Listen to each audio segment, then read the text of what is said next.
ಎಲ್ರಿಗೂ ನಮಸ್ಕಾರ. ಪ್ರಿಮಾನು TV Kannada YouTube ಚಾನಲ್ಗೆ ನಿಮ್ಮೆಲ್ರಿಗೂ ಕೂಡ ಸ್ವಾಗತ. ಸ್ನೇಹಿತರೆ, ಬೆಳಗ್ಗೆ ಒಂದು ವಿಡಿಯೋನ ಅಪ್ಲೋಡ್ ಮಾಡಿದ್ದೆ ನಾನು, ಯಾವ್ಯಾವ ಇಲಾಖೆಯಲ್ಲಿ ಎಷ್ಟೆಷ್ಟು ಹುದ್ದೆಗಳು ಖಾಲಿ ಇದ್ದಾವೆ ಅಂತ. ಸೊ ಹಾಗಾಗಿ PDO ಅಂದರೆ ಪಂಚಾಯತ್ ಡೆವಲಪ್ಮೆಂಟ್ ಆಫೀಸರ್, ಸೊ ಈ ಒಂದು ಹುದ್ದೆಗೆ ಸಂಬಂಧಪಟ್ಟ ಹಾಗೆ 351 ಹುದ್ದೆಗಳು ಖಾಲಿ ಇದ್ದಾವೆ. ಆ್ಯಂಡ್ ಅದನ್ನು ಫಿಲಪ್ ಮಾಡ್ತಕ್ಕಂತಹ ಎಲ್ಲ ಪ್ರೊಸೀಜರ್ಗಳು ಆಲ್ರೆಡಿ ಶುರುವಾಗಿದೆ. ಆ್ಯಂಡ್ ಅದ್ರ ಜೊತೆಗೆ ಆರ್ಥಿಕ ಇಲಾಖೆಯಿಂದ ಪರ್ಮಿಷನ್ ಕೂಡ ಸಿಕ್ಕಿದೆ, ಫೈನಾನ್ಸ್ ಡಿಪಾರ್ಟ್ಮೆಂಟಿಂದ ಪರ್ಮಿಷನ್ ಕೂಡ ಸಿಕ್ಕಿರೋದ್ರಿಂದ ಸೊ ನಮ್ಮ ಮುಂದೆ ಇರೋದು ಇವಾಗ PDO ಎಕ್ಸಾಮ್ಗಳಿಗೆ ಓದ್ಕೊಳ್ಳೋ ಅಂಥದ್ದು. ಸೊ ತುಂಬ ಜನ PDO ಎಕ್ಸಾಮ್ನ 2024 ಏನು ಕಂಡಕ್ಟ್ ಮಾಡಿದ್ರು ಆವಾಗ ಅಟೆಂಡ್ ಮಾಡಿರ್ತೀರ. ಸೊ ಕೆಲವರು ಗೊತ್ತಿರುತ್ತೆ, ಯಾಕಂತಂದರೆ ಆವಾಗಲೂ ಕೂಡ ಇದ್ದಿದ್ದಂತಹ ಪೋಸ್ಟ್ಗಳ ಸಂಖ್ಯೆ ಬಹಳ ಕಡಿಮೆ ಇತ್ತು. ಸೊ ಲಕ್ಷಾಂತರ ಜನ ಅಪ್ಲಿಕೇಶನ್ನ ಹಾಕಿದ್ರು. ಸೊ ಹಾಗಾಗಿ ಈಗಲೂ ಕೂಡ 351 ಪೋಸ್ಟ್ಗಳಿಗೆ ಅಧಿಸೂಚನೆಯನ್ನು ಹೊರಡಿಸ್ತಾರೆ. ಸೊ ಪೋಸ್ಟ್ಗಳ ಸಂಖ್ಯೆ ಜಾಸ್ತಿ ಕೂಡ ಆಗ್ಬೋದು, ಯಾಕಂತಂದರೆ ಮುಂದಿನ ದಿನಗಳಲ್ಲಿ ಜಾಸ್ತಿ ಮಾಡ್ತಕ್ಕಂತಹ ಸಂಭವ ಕೂಡ ಇರೋದ್ರಿಂದ. ಬಟ್ 351ರಿಂದ ಕಡಿಮೆ ಅಂತೂ ಆಗಲ್ಲ, ಯಾಕಂದರೆ ಆಲ್ರೆಡಿ ಫೈನಾನ್ಸ್ ಡಿಪಾರ್ಟ್ಮೆಂಟಿಂದ ಅಪ್ರೂವಲ್ ಸಿಕ್ಕಿರೋದ್ರಿಂದ. ಸೊ ಅದನ್ನು ನಾವು ಮನಸ್ಸಲ್ಲಿ ಇಟ್ಕೊಂಡು ನೆಕ್ಸ್ಟು ಎಕ್ಸಾಮ್ಗೆ ಓದ್ಕೊಳ್ಳುವಂತಹ ಒಂದು ಮೈಂಡ್ ಸೆಟ್ನ ಬೆಳೆಸ್ಕೋಬೇಕಾಗುತ್ತೆ. ಸೊ ಹಾಗಾಗಿ PDO ಎಕ್ಸಾಮ್ ಅಂತ ಬಂದಾಗ ನಮಗೆ ಇರ್ತಕ್ಕಂತಹ ಒಂದಷ್ಟು ಕ್ವೆಶನ್ಸ್ ಅಂತ ಬಂದರೆ, ಹೊಸದಾಗಿ ಎಕ್ಸಾಮ್ಸ್ನ ಬರಿತಾ ಇರೋರಿಗೆ ಈ ವಿಡಿಯೋ ಅನುಕೂಲ ಆಗುತ್ತೆ. ಎಜುಕೇಷನ್ ಕ್ವಾಲಿಫಿಕೇಷನ್ ಏನೇನಿರಬೇಕು, ಅದರ ಜೊತೆಗೆ ಪಠ್ಯಕ್ರಮ ಆಗಿರಬಹುದು, ವಯೋಮಿತಿ ಆಗಿರಬಹುದು, ಹಾಗೆಯೇ ಪರೀಕ್ಷೆಯ ವಿಧಾನ ಆಗಿರ್ಬೋದು, ಸೆಲೆಕ್ಷನ್ ಯಾವ ರೀತಿ ಇರುತ್ತೆ, ಇದೆಲ್ಲವನ್ನು ಕೂಡ ಇವತ್ತಿನ ವಿಡಿಯೋದಲ್ಲಿ ನಾವು ನೀಟಾಗಿ ತಿಳ್ಕೊತಾ ಹೋಗೋಣ.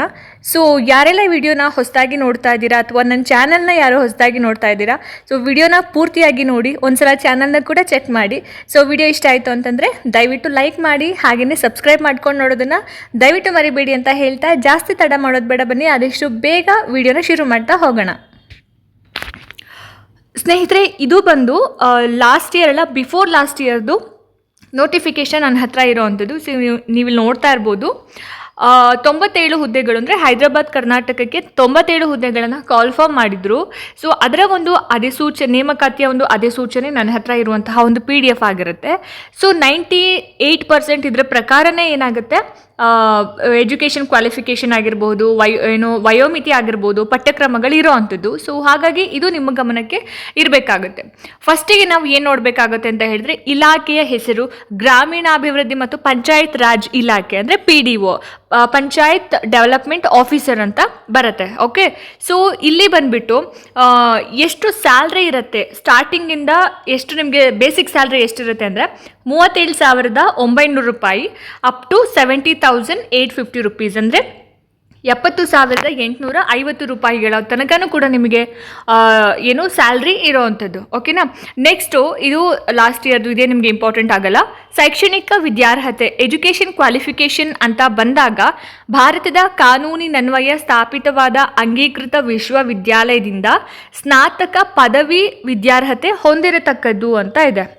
ಅಂದರೆ 2 ವರ್ಷಗಳ PUC ಆದ ನಂತರ ನೀವು ಏನು 3 ವರ್ಷಗಳ ಡಿಗ್ರಿ ಮಾಡ್ತೀರಲ್ವ, ಅದು ಕಂಪಲ್ಸರಿ ನೀವು ಕ್ಲಿಯರ್ ಮಾಡಿರಲೇಬೇಕು. ಡಿಗ್ರಿ ಅಂತ ಬಂದಾಗ BA, BCom, BSc, BBA, so any degree, ಯಾವುದೇ ಒಂದು ಡಿಗ್ರಿಯನ್ನು ನೀವು ಮಾಡಿದರೂ ಕೂಡ ಸೊ ಈ ಒಂದು ಜಾಬ್ಗೆ ನೀವು ಅಪ್ಲಿಕೇಶನ್ನ ಹಾಕೋದಕ್ಕೆ ಎಲಿಜಿಬಿಲಿಟಿ ಇರ್ತೀರ. ಓಕೆನಾ. ಸೊ PUC ಮಾಡಿದವರಿಗೆ PDO ಆಗೋಕ್ಕೆ ಆಗಲ್ಲ. ಸೊ ವಿಲೇಜ್ ಅಕೌಂಟೆಂಟ್ಗೆ ಸಂಬಂಧಪಟ್ಟ ಹಾಗೆ ಒಂದು ವಿಡಿಯೋ ಮಾಡಿದೆ, ಆ ವಿಡಿಯೋನ PUC ಆಗಿರೋರು ನೋಡಿದ್ರೆ ನಿಮಗೆ ಖಂಡಿತವಾಗ್ಲೂ ಅನುಕೂಲ ಆಗುತ್ತೆ. ಓಕೆ, ಸೊ ಇದು ಬಂದ್ಬಿಟ್ಟು ಮಸ್ಟ್ ಆ್ಯಂಡ್ ಶುಡ್ ನೀವು ಕ್ಲಿಯರ್ ಮಾಡಿರಲೇಬೇಕು. ಡಿಗ್ರಿಯನ್ನು, ಪದವಿಯನ್ನು ನೀವು ಪೂರ್ಣಗೊಳಿಸಿದರೆ PDO ಎಕ್ಸಾಮ್ನ ಬರೆಯೋಕ್ಕೆ, PDO ಅಥವಾ ಪಂಚಾಯಿತಿ ಅಭಿವೃದ್ಧಿ ಅಧಿಕಾರಿ ಆಗೋದಕ್ಕೆ ನಿಮಗೆ ಎಲಿಜಿಬಿಲಿಟಿ ಇರುತ್ತೆ. ಸೊ ನೆಕ್ಸ್ಟು ಒಂದು ಇನ್ಫಾರ್ಮೇಷನ್ ಅಂತ ಬಂದಾಗ, ಆಯ್ಕೆಯ ವಿಧಾನ ಯಾವ ರೀತಿಯಾಗಿ ಈ ಒಂದು PDO ಜಾಬ್ಗೆ ಸೆಲೆಕ್ಟ್ ಮಾಡ್ಕೊಳ್ತಾರೆ ಅಂತಂದರೆ, ನಾವು ಇಲ್ಲಿ 3 ಹಂತಗಳನ್ನು ಕ್ರಾಸ್ ಮಾಡಬೇಕಾಗತ್ತೆ. ಸೊ ಇಲ್ಲಿ ಏನು ಕೊಟ್ಟಿದ್ದಾರೆ ನೋಡಿ, ಮೊದಲನೇ ಒಂದು ಪಾಯಿಂಟ್ ಏನು ಕೊಟ್ಟಿದ್ದಾರೆ, ಕನ್ನಡ ಭಾಷಾ ಪರೀಕ್ಷೆ. ಸೊ ಕರ್ನಾಟಕ ನಾಗರಿಕ ಸೇವಾ ನಿಯಮಗಳು 2001ರ ಉಪನಿಯಮದ ಅನ್ವಯ ಅರ್ಜಿ ಸಲ್ಲಿಸುವ ಎಲ್ಲ ಅಭ್ಯರ್ಥಿಗಳಿಗೆ, ಯಾರ್ಯಾರು ಅಪ್ಲಿಕೇಶನ್ ಹಾಕ್ತೀರಾ ಎಲ್ಲ ಕ್ಯಾಂಡಿಡೇಟ್ಸು ಕೂಡ ಕನ್ನಡ ಭಾಷಾ ಪರೀಕ್ಷೆ ಕಡ್ಡಾಯವಾಗಿ ಬರೀಲೇಬೇಕಾಗಿರುತ್ತೆ. ಸೊ ಸದರಿ ಪರೀಕ್ಷೆಯಲ್ಲಿ ಅರ್ಹತೆಯನ್ನು ಪಡೆದ ಹೊರತು ಆಯ್ಕೆಗೆ ಅರ್ಹರಾಗುವುದಿಲ್ಲ. ಆ್ಯಂಡ್ ನೆಕ್ಸ್ಟು ಈ ಪರೀಕ್ಷೆ ಗರಿಷ್ಠ 150 ಅಂಕಗಳ ಒಂದು ಪ್ರಶ್ನೆ ಪತ್ರಿಕೆಯನ್ನು ಒಳಗೊಂಡಿರುತ್ತೆ. ಸೊ KEA ಮತ್ತು KPSC ಎರಡೂ ಇಲಾಖೆಯವರು ಕೂಡ ಕಡ್ಡಾಯ ಕನ್ನಡ ಪರೀಕ್ಷೆಯನ್ನು ಮಾಡ್ತಾರೆ. ಆದರೆ ಈ ಎರಡೂ ಇಲಾಖೆಯವರು ಮಾಡುವಂತಹ ಪರೀಕ್ಷೆಗಳಲ್ಲಿ ತುಂಬಾ ವ್ಯತ್ಯಾಸ ಇರುತ್ತೆ. ಅದೇನು ವ್ಯತ್ಯಾಸ ಅಂತಂದರೆ, ನಾನು ಲಾಸ್ಟ್ ವಿಡಿಯೋದಲ್ಲೇ ಎಕ್ಸ್ಪ್ಲೇನ್ ಮಾಡಿದ್ದೆ.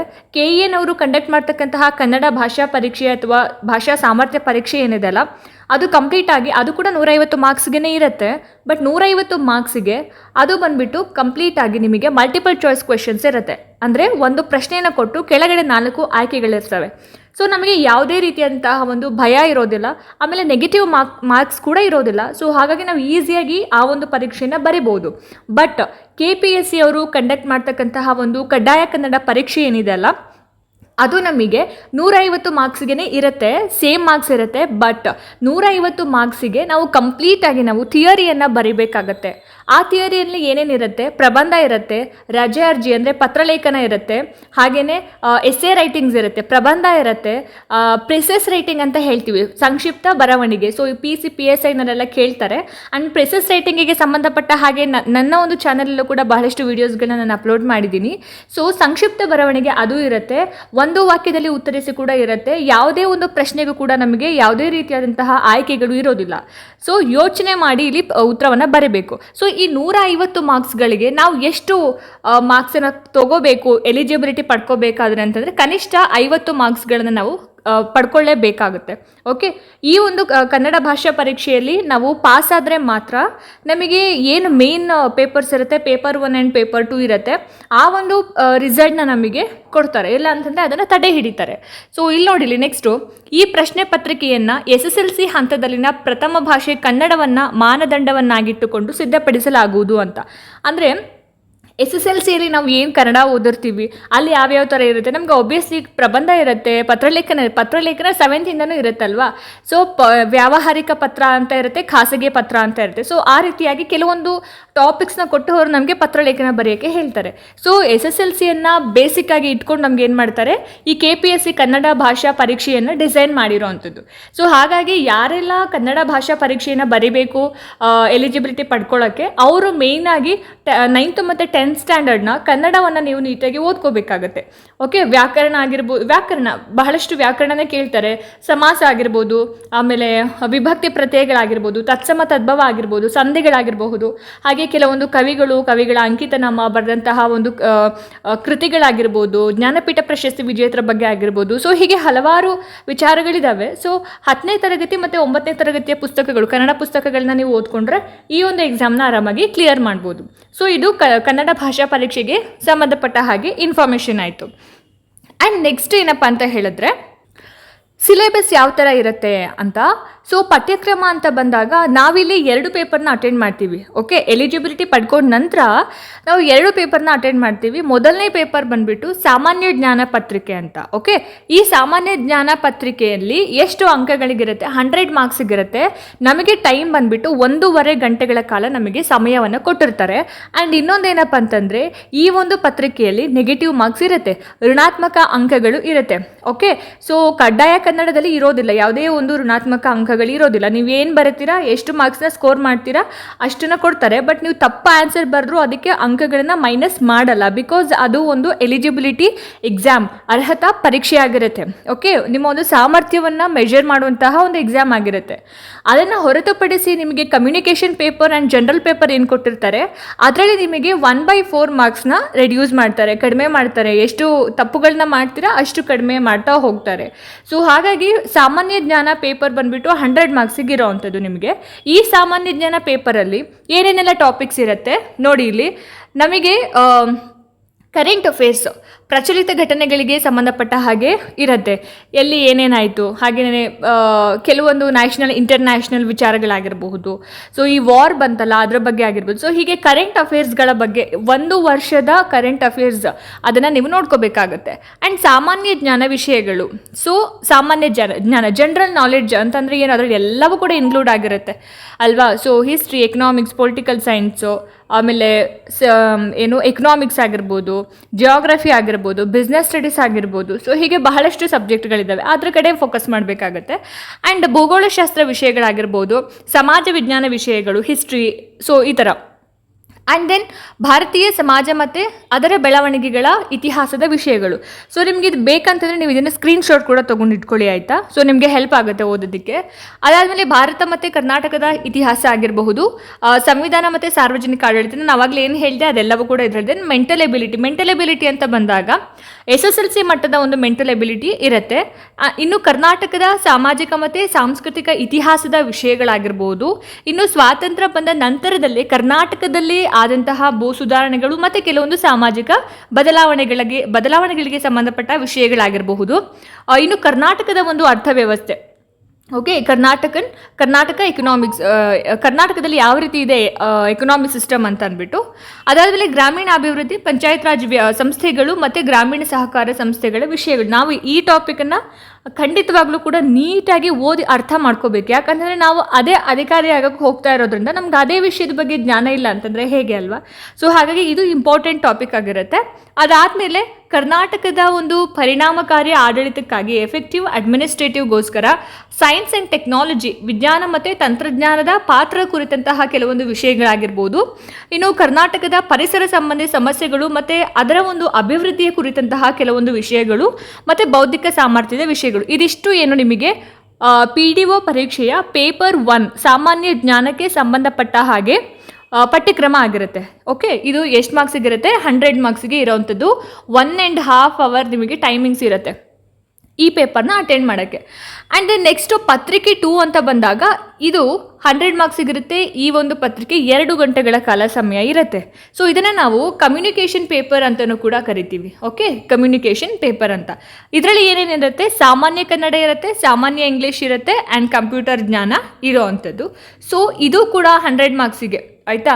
ಸೊ ಸಾಮಾನ್ಯ ಕನ್ನಡ ಅಂತಂದಾಗ ಅಲ್ಲಿ ಹಳೆಗನ್ನಡ, ಹೊಸಗನ್ನಡ, ನಡುಗನ್ನಡ, ಕಂಪ್ಲೀಟ್ ವ್ಯಾಕರಣಕ್ಕೆ ಸಂಬಂಧಪಟ್ಟ ಹಾಗೆ. ಆ್ಯಂಡ್ ಇಂಗ್ಲೀಷು ಕೂಡ ವ್ಯಾಕರಣ ಆಗಿರ್ಬೋದು, ಆಥರ್ ಬುಕ್ಸ್ ಆಗಿರ್ಬೋದು, ಅದೆಲ್ಲವನ್ನು ಕೂಡ ಕೊಡ್ತಾರೆ. ಆ್ಯಂಡ್ ಕಂಪ್ಯೂಟರ್ ಜ್ಞಾನ, ಕಂಪ್ಯೂಟರಲ್ಲಿ ಇರೋದೇ 10 ಲೆಸನ್ಸು. ಆ 10 ಲೆಸನ್ಸ್ನ ಬಿಟ್ಟು ಯಾವುದು ನಿಮಗೆ ಕೇಳೋಕ್ಕೆ ಸಾಧ್ಯ ಇಲ್ಲ. ಯಾಕಂತಂದರೆ ಎಲ್ಲ ಅಪ್ಡೇಟೆಡ್ ವರ್ಷನ್ ಕೇಳ್ತಾರೆ. ಅದಕ್ಕೆ ನೀವು ಬೆಸ್ಟ್ ಬುಕ್ ಯಾವುದು ಅಂತ ಹೇಳಿದ್ರೆ ಕಂಪ್ಯೂಟರ್ಗೆ ಸಂಬಂಧಪಟ್ಟ ಹಾಗೆ ನಾನು ಸಜೆಸ್ಟ್ ಮಾಡೋದು ಗುರುರಾಜ್ ಬುಲ್ಬುಲೆ ಅವರ ಒಂದು ಬುಕ್ ಇದೆ, computer book. So Chanakya career academy. So ಆ ಬುಕ್ನ ನಾನು ರೆಫರ್ ಮಾಡ್ತೀನಿ. ಯಾಕಂತಂದರೆ ಅದು ಎಲ್ಲ ಒಂದು ಎಕ್ಸಾಮ್ನ model question papers with answers ಇದೆ, ಮತ್ತು ಎಲ್ಲ ಚಾಪ್ಟರ್ನ ವಿತ್ ಪಿಕ್ಚರ್ಸ್ ನಮಗೆ ನೀಟಾಗಿ ಅರ್ಥ ಆಗೋ ಹಾಗೆ ಡೀಟೇಲ್ಡಾಗಿ ಎಕ್ಸ್ಪ್ಲೇನ್ ಮಾಡಿರೋದ್ರಿಂದ ನಾವು ಈಸಿಯಾಗಿ ಅರ್ಥ ಮಾಡ್ಕೋಬೋದು. ಕನ್ನಡ ಮೀಡಿಯಮ್ ಮಕ್ಳಿಗೂ ಕೂಡ ಈಸಿಯಾಗಿ ಅರ್ಥ ಆಗುವಂತಹ ಒಂದು ಪುಸ್ತಕ ಆಗಿರುತ್ತೆ. ಸೊ ಹಾಗಾಗಿ ನಿಮಗೆ ಬೈ ಮಾಡೋಕ್ಕೆ ಇಷ್ಟ ಇಲ್ಲ ಅಂದರೆ ನನ್ನ ಚಾನಲಲ್ಲಿ ಕಂಪ್ಯೂಟರ್ಗೆ ಸಂಬಂಧಪಟ್ಟ ಹಾಗೆ ಬಹಳಷ್ಟು ವೀಡಿಯೋಸ್ಗಳನ್ನ ಅಪ್ಲೋಡ್ ಮಾಡಿದ್ದೀನಿ, ನೀವು ಹೋಗಿ ನೋಡ್ಕೊಂಡು ಬರ್ಬೋದು. ಓಕೆ, ಸೊ ಇದಿಷ್ಟ ಆಯಿತು. ಆ್ಯಂಡ್ ಇನ್ನು ಪ್ರಶ್ನೆ ಪತ್ರಿಕೆ ಯಾವ ಭಾಷೆನಲ್ಲಿ ಇರುತ್ತೆ ಅಂದರೆ ನಮಗೆ ಕನ್ನಡ ಮತ್ತು ಇಂಗ್ಲೀಷ್ ಎರಡೂ ಲ್ಯಾಂಗ್ವೇಜ್ಗಳಲ್ಲಿ ಇರುತ್ತೆ. ನಿಮಗೆ ಯಾವ ಭಾಷೆ ಕಂಫರ್ಟೇಬಲ್ ಅಂತ ಅನಿಸುತ್ತೋ ಆ ಭಾಷೆಯಲ್ಲಿ ನೀವೇನು ಮಾಡಬೇಕಾಗತ್ತೆ, ಎಕ್ಸಾಮ್ನ ಅಟೆಂಡ್ ಮಾಡಬೇಕಾಗತ್ತೆ. ಆ್ಯಂಡ್ ವಯೋಮಿತಿ ಅಂದರೆ ಏಜ್ ಎಷ್ಟಿರುತ್ತೆ ಅಂದರೆ ನಾನು ಲಾಸ್ಟ್ ವಿಡಿಯೋದಲ್ಲೇ ಹೇಳಿದ್ದೆ 5 years ಏಜ್ ರಿಲ್ಯಾಕ್ಸೇಷನ್ ಇಟ್ಟಿರೋ ಅಂಥದ್ದು ವಯೋಮಿತಿ ಸಡಿಲಿಕ್ಕೆ. ಇದು ಎಲ್ಲಿ ತನಕ ಅಂದರೆ 2027 ಡಿಸೆಂಬರ್ 31 ತನಕ, ಡಿಸೆಂಬರ್ವರೆಗೆ, ಆ ಮಂತ್ ಕಂಪ್ಲೀಟಾಗಿ ಅಲ್ಲಿ ತನಕ ಯಾವ್ಯಾವ ನೋಟಿಫಿಕೇಷನ್ಸ್ ಆಗುತ್ತೋ ಆ ಎಲ್ಲ ನೋಟಿಫಿಕೇಷನ್ಸ್ಗೂ ನೀವೇನಾದರೂ ಅಪ್ಲೈ ಮಾಡ್ತೀನಿ ಅಂದರೆ 5 ವರ್ಷಗಳ ಕಾಲ ಏನು ವಯೋಮಿತಿ ಸಡಿಲಿಕೆ ಇರೋ ಅಂಥದ್ದು. ಸೊ ಮುಂಚೆ 35 ವರ್ಷ ಆಯಿತು ಸಾಮಾನ್ಯ ಅಂದರೆ ಜನರಲ್ ಅವರಿಗೆ. ಸೊ ಇವಾಗ 40 years. ಆ್ಯಂಡ್ ಪ್ರವರ್ಗ 2A 2B 3A 3B ಅವರಿಗೆ 38 ಇತ್ತು, ಇವಾಗ ಅದಕ್ಕೆ 5 years ಆ್ಯಡ್ ಮಾಡಿ 43. ಆ್ಯಂಡ್ SC ST ಕ್ಯಾಟಗರಿ 1 ಇವರಿಗೆ 40 years ಇತ್ತು ಮುಂಚೆ, ಬಟ್ ಇವಾಗ 45 years. ಸೊ ಹಾಗಾಗಿ ತಲೆ ಕೆಡಿಸ್ಕೊಳ್ಳೋ ಅಗತ್ಯ ಇಲ್ಲ. ಏಜ್ ರಿಲ್ಯಾಕ್ಸೇಷನ್ ಇಟ್ಟಿರೋದ್ರಿಂದ ನಿಮಗೂ ಕೂಡ ಹೆಲ್ಪ್ ಆಗುತ್ತೆ. ನಿಮ್ಮ ಹತ್ರ ಇರಬೇಕಾಗಿರ್ತಕ್ಕಂತಹ ಕೆಲವೊಂದು ಡಾಕ್ಯುಮೆಂಟ್ಸ್ ಏನೇನು ಅಂತ. ಸೊ ಮಾರ್ಕ್ಸ್ ಕಾರ್ಡ್ಸ್ಗಳು, ಇದಕ್ಕೆ ಕ್ವಾಲಿಫಿಕೇಷನ್ ಡಿಗ್ರಿನೇ ಆಗಿದ್ರೂ ಕೂಡ ನಮಗೆ PUC 10th ಮಾರ್ಕ್ಸ್ ಕಾರ್ಡು ತುಂಬ ಇಂಪಾರ್ಟೆಂಟಾಗಿ ಬೇಕಾಗುತ್ತೆ. 10th ತುಂಬ ಇಂಪಾರ್ಟೆಂಟಾಗಿ ಕೇಳ್ತಾರೆ.